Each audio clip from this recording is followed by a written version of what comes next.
Bill Pucker back with you now. We're in the Coach's Corner with David Boundy, Jefferson High School, and also the chairman of the Spring Sportsmanship Summit, which is coming up in April. And that's what we want to talk about, David.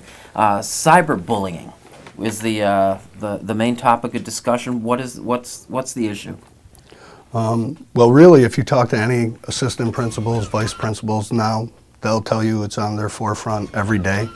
Athletics, it's just starting to get to us where we have a lot of negativity being sent around via websites. Is this school to school? School to school, within particular schools, teammates against each other.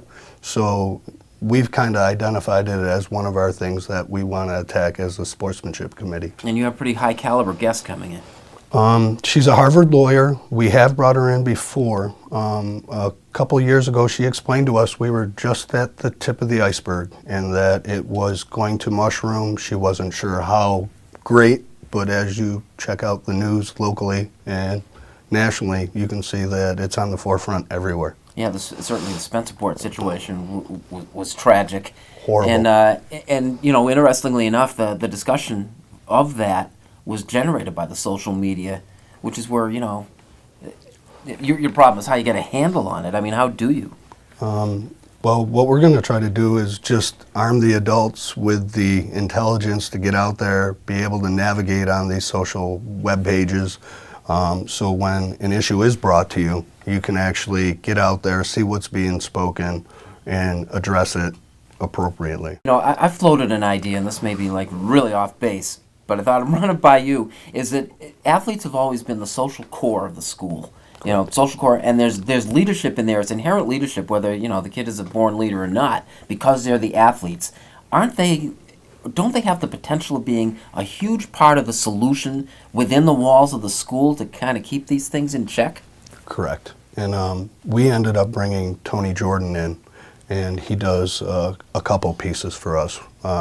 Probably his famed pieces are he always closes our program and gets the kids very involved, but references a couple stories when he was a team captain at East High, and just simple little things that you wouldn't think would impact majorly. He addressed bullies, and it ended up being negated just because he addressed it. Marilyn Moore really bought into that story, and we've pretty much for the last 4 years brought him back to be our closer.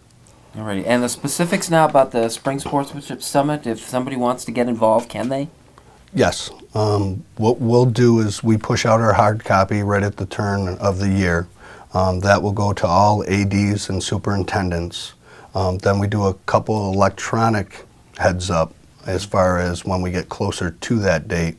But what we really want to bring in is kind of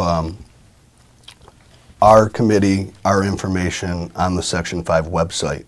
And that's being addressed by the Section 5 Executive Council right now, where we're trying to make everything on the website synonymous, where if you log in right now, each sport is a different layout. We want to have that all the same. So if you need a sectional bracket, if you need, you can click in. For our registration piece, it would just be an online registry. So Denny Freeze has taken the lead on that. Well, it's coming up in April, and we'll make sure, you know, we pass along the information, and we're looking forward to it. That's the Spring Sportsmanship Summit. David Boundy, AD at Jefferson High School, thank you for joining us in the Coach's Corner. No problem.